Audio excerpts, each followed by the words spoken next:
Ya, pemirsa, kita lanjutkan kembali diskusi kita malam ini. Sudah bersama kita pakar hukum tata negara Dwi Putra Nugraha. Mas Dwi, terima kasih bergabung sama kami. Ya. Sebelumnya kita lihat dulu tayangan grafis yang berikut ini.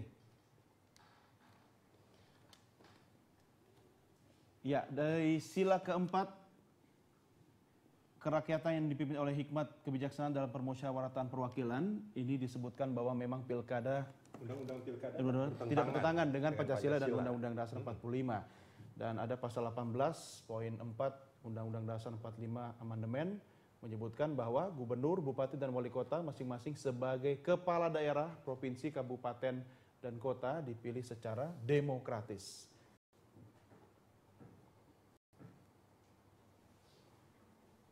Secara demokratis, Mas Dwi, terjemahannya seperti apa itu? Kalau kita bicara terjemahan, jangan-jangan tafsir lagi. Tiap orang bisa berbeda-beda tafsir ini. Ya, kayak zaman Nabi gitu kan.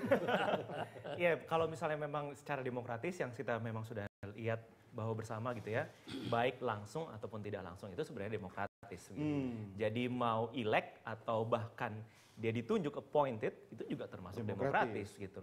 Dalam kacamata semuanya bahwa kita juga perwakilan begitu ya.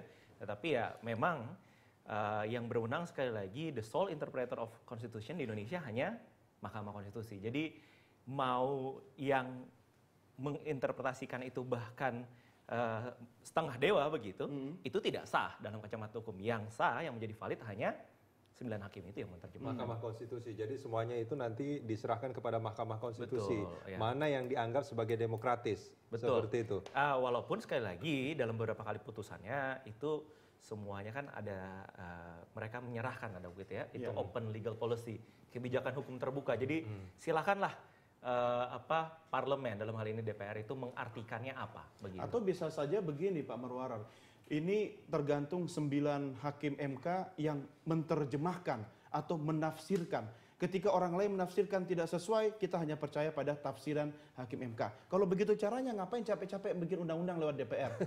Langsung aja ke 9 hakim, Pak. Ya, enggak, ini saya kira harus kita lihat sebagai satu mekanisme checks and balance kan. Karena memang dalam pembagian kekuasaan negara itu, dia tidak boleh diberikan secara mutlak, tetapi dia akan diberikan juga suatu checks terhadap lembaga yang lain, sehingga tidak terjadi di masa lalu, tidak ada kontrol terhadap kewenangan yang di masa Orde Baru dalam pembuatan undang-undang, sehingga itu jalan begitu saja. Nah, kalau saya melihat misalnya bahwa Mahkamah Konstitusi dikatakan tadi sebagai penafsir, ya dia bukan karena apa-apa, tetapi dia sudah diberikan kewenangan itu saja.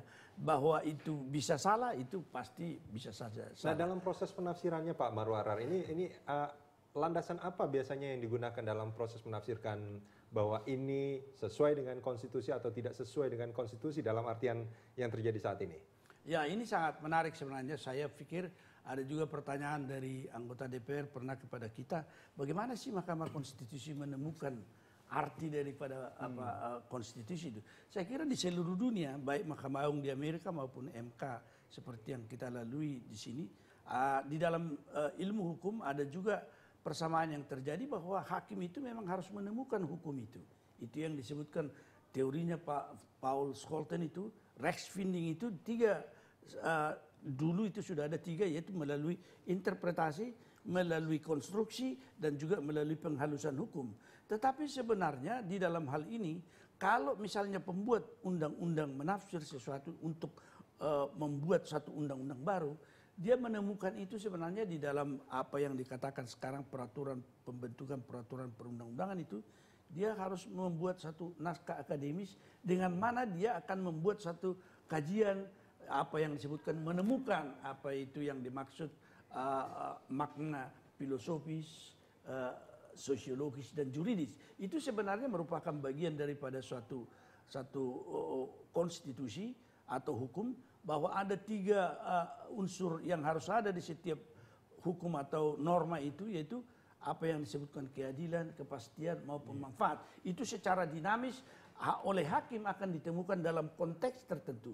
Jadi teks yang sudah ada merupakan satu langkah pertama, teks atau huruf daripada konstitusi itu, kemudian akan dilihat ini sebenarnya apa yang dimaksudkan dengan ini. Tapi apa nggak terlalu subjektif jadinya itu, Pak? Dalam beberapa hal ada dakwaan seperti itu, tetapi tentu dalam subjektivitasnya hakim harus mencoba mengobjektivisirnya melalui fakta-fakta yang Kalau tersaji. 9 orang hakim masing-masing subjektif, apakah otomatis 9 ini komunal jadi objektif? Ya bukan begitu. Mereka berupaya dalam subjektivitasnya itu mencoba menempatkan dirinya dalam posisi yang objektif. Saya kira semua peran yang dimainkan di dalam suatu mekanisme peradilan pun antara jaksa, hakim dan penasihat hukum, semua itu bisa berada dalam posisi yang objektif, subjektif. Tetapi yang paling subjektif tentu jaksa misalnya dengan penasihat hukum.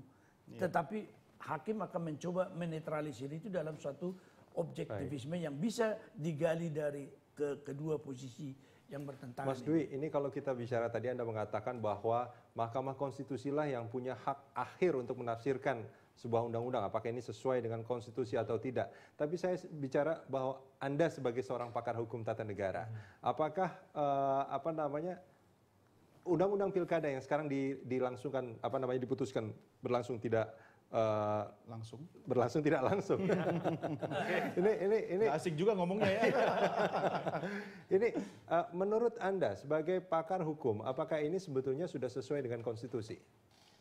Ya, kita melihat begini, sekali lagi ya, bahwa kalau mau dibilang apakah benar dia sole interpreter, iya benar. Tetapi kita harus lihat bahwa review, menguji kembali, review itu bukan hanya murni monopoli milik cabang kekuasaan yudikatif. Jadi sekali lagi, bahkan eksekutif punya hak review. Legislatif punya hak review. Bahkan kalau mau dibilang gini. Kalau Anda mau mereview atau tidak kalau undang-undangnya seperti itu? Kalau kita lihat seperti ini saat ini ya, kita lihat bahwa ini kan teks harus sesuai juga dengan konteks. Kita harus lihat norma hukum tetapi lihat juga keadaan sekarang. Nah kalau saya pribadi dengan kacamata hukum saat ini, memang kita harus lihat ini harus langsung. Harus langsung? Saya bilang harus langsung. Kenapa? Karena kita baru 2 periode. 2 periode ya, pertama itu kalau misalnya naik mobil baru end Ryan lah ya. Baru end Tapi Ryan. Mas Dio, atas dasar apa Anda mengatakan ini harus langsung? Apakah atas dasar ketika kita bicara keadilan, kita bicara demokrasi, toh ini juga bagian dari proses demokrasi. Ketika kita tafsirkan tadi Pancasila dan Undang-Undang Dasar, memang ini bagian dari demokrasi juga. Betul, betul. Memang sekali lagi demokrasi itu banyak ininya ya, banyak tipenya. Ada yang perwakilan, ada yang langsung gitu kan.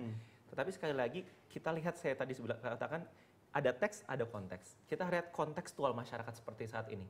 Kekiniannya. Kekiniannya. Jadi memang sekali gini, metode tafsir itu banyak. Bahkan sampai katanya bisa sampai puluhan gitu ya.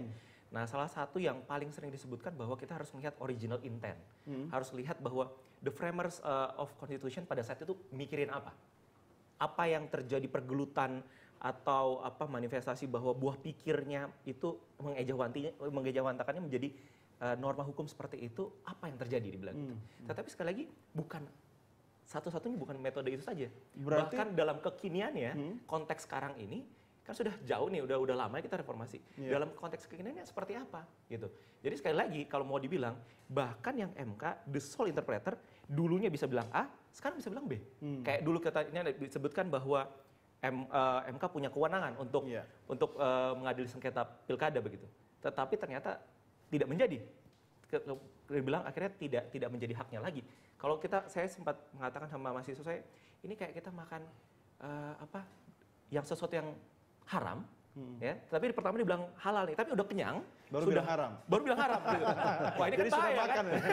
Artinya kita juga tidak boleh serta-merta mengatakan ketika pihak-pihak yang mendukung pilkada tidak langsung ini dianggap mencederai demokrasi kan? Betul.